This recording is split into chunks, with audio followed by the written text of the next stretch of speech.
comes, it leaves, and it never comes back again. Do this with me. Take a breath. Inhale. Exhale. That was a moment. That was a breath of life. You'll never get that back. If moments counts, and it does, because moments are increments of time, we call them dispensations. If moments counts, and it does, then I need you to start maximizing your moments. Maximize your moment. When you maximize your moment and you focus on making your life count, making your life matter for the next phase of your life, then you begin to decipher who you spend your time with and who you spend your time around. Make a decision today that I'm cutting off all negative people out of my life. Some people are so negative, ladies and gentlemen, that if you never saw them again, that would be too soon.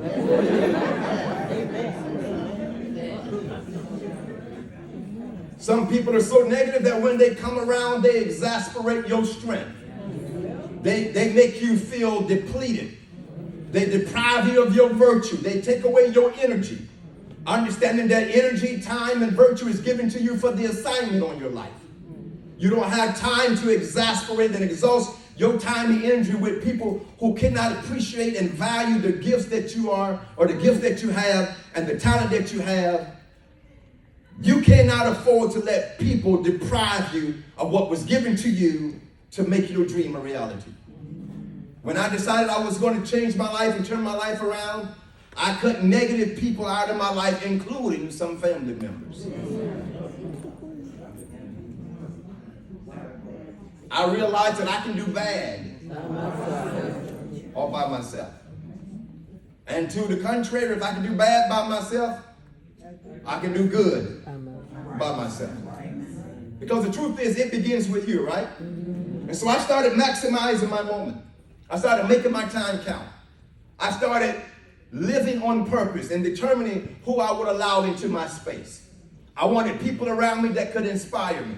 I wanted people around me that had something to contribute to my destiny. I wanted people around me that can speak life into me. I wanted people around me that you didn't have to believe in my dream. That's my job. I got that. But at least when you come around me, if I happen to share my dream with you, don't be a dream hater, okay? And if you feel that way, you better not let me hear. Because I pull my scissors out and snip, snip, baby. I cut you off too. At some point, you have to really see yourself as being that important to you. One of the reasons why so many people struggle in life is because of the people they surround themselves with. You've heard it like this before: birds of a feather flock together. I don't have to know you. Show me who you spend your time around, and I'll tell you who you are. Show me what you're listening to. I'll tell you who you are. Show me what you're watching on television. I'll tell you who you are. Show me where you're writing your checkbook at, or where you're writing your bills out to, and I'll show you who you are. You know a tree by the fruit it bears. And so many of you, you've been stuck, and you've been wanting to go further. You've been wanting to get out of this place of being stagnant and complacent. But you're surrounded by people that cannot add wind beneath your wings. In fact, to the contrary, they're a crab in the bucket. Every time you try to go up, they want to pull you back down because they're not going. Right. I know you can't say anything right now, but when you get out into the hallway, just look at the person next to you and say, he told the truth in that room right there.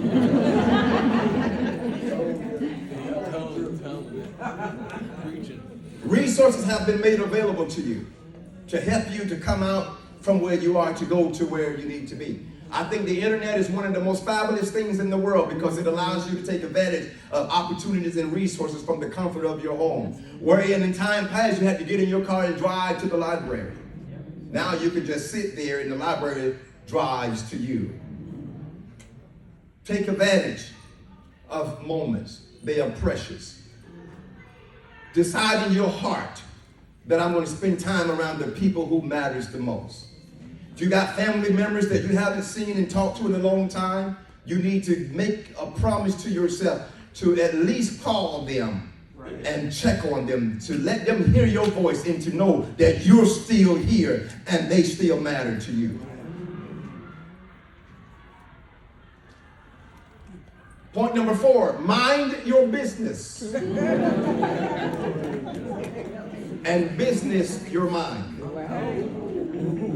Mind your business and business your mind. In leadership workshops that I do and motivational speaking that I do in different places, I see people that have great accomplishments in life. And when I see someone with great accomplishments in life, I know already what their potential threat is in life.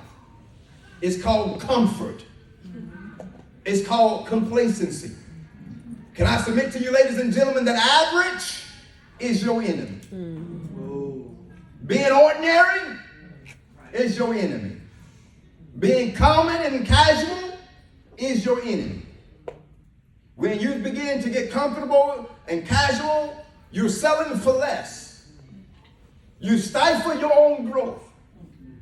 What I need you to do is to develop the type of mindset that I'm only going to focus on me and those with whom I have to do, and let everybody else take care of what they have to do.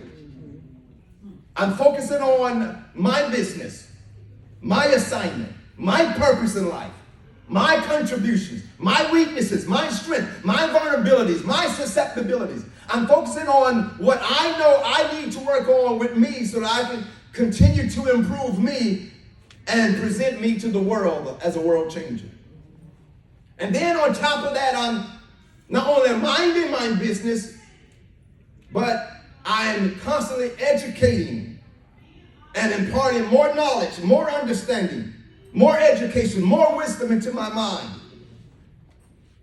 One of the main problems and the common problems across the board, across ethnicities, one of the common problems across nations' borderlines is this common struggle.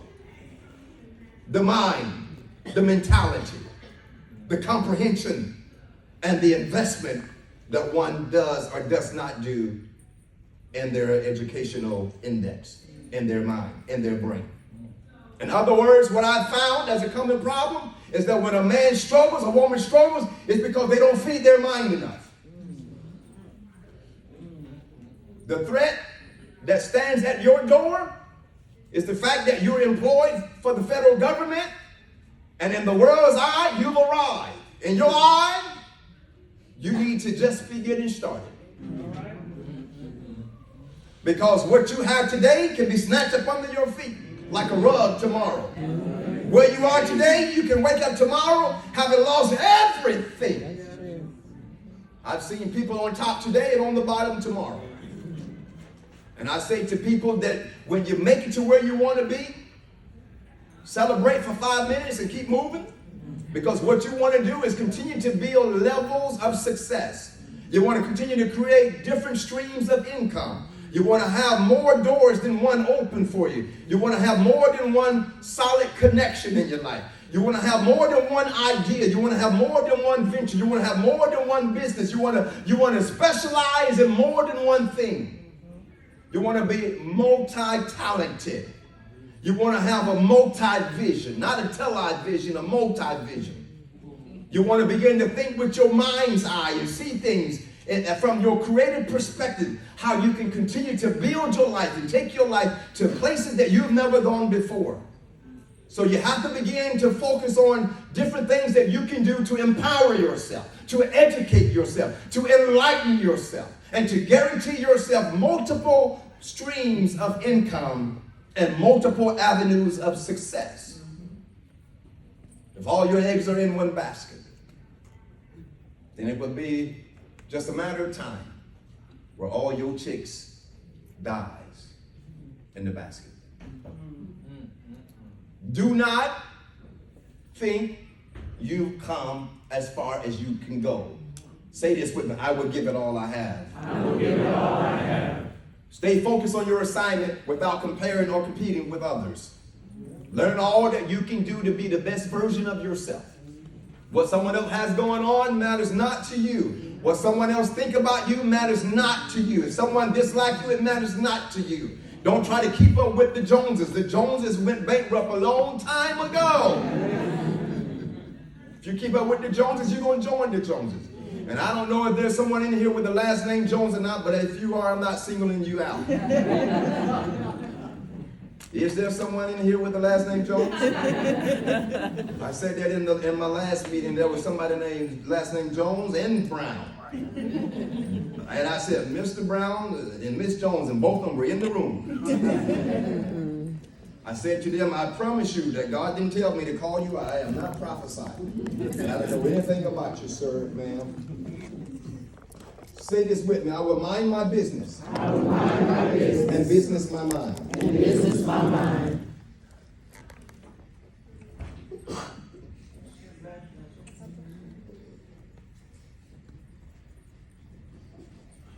The next one, if you're taking notes. Continue to prioritize your perspective. Continue to prioritize your perspective. What does that mean? First things are always first, without compromise or deviation from your priorities. First things are always first. First things are always first. No exceptions. No compromise. Do not put off for tomorrow things that need to be done today. You need to focus on what you need to do today. You have 24 hours in a day. If you focus on your 24 hours in a day, you will find out that the more you focus on your priorities, the more you would do things right in your life. The less regret you will have. The less you will feel exhausted or feel like you have a failure. I don't believe in living with regrets or remorse. I've learned how to change my perspective and look at things to a point where I can now see all things working together for my good. And I believe if you prioritize your focus, the more you look at things, you will see things working together for your good. Most people are so negative in their perspective that they see the glass as being half empty. How can the glass be half empty when the glass was created empty? If there's anything in it, it is a surplus. It is more than what it had from the beginning. If you got just one drop, that's more than what you started out with. And if you can see it as being half full, now you're living it at the point where your perspective is beginning to change and create your world. You're starting to get things right in your life. Even a broke clock is right twice a day.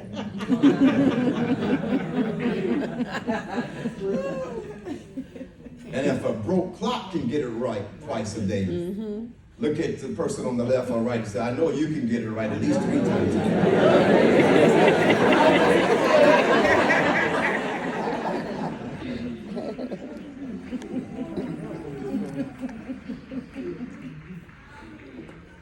I can hear the people over there clapping. Y'all hear them clapping? Well, let them know we're having a good time too. Put a clap back over there.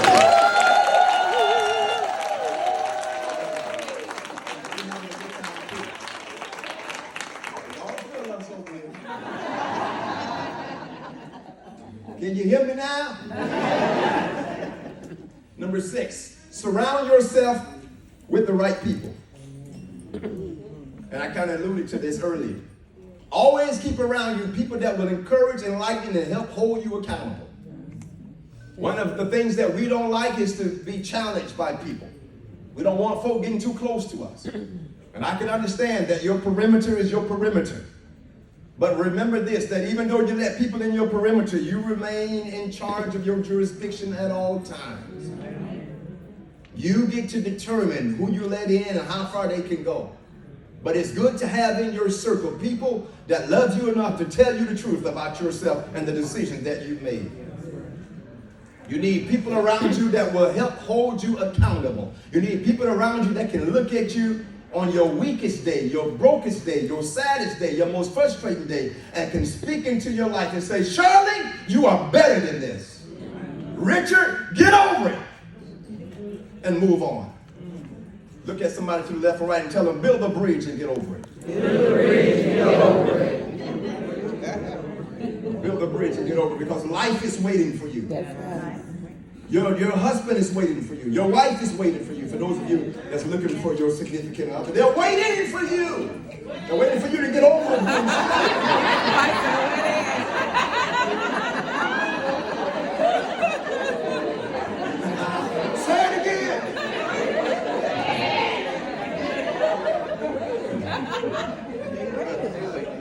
How many of you are almost ready? Almost ready.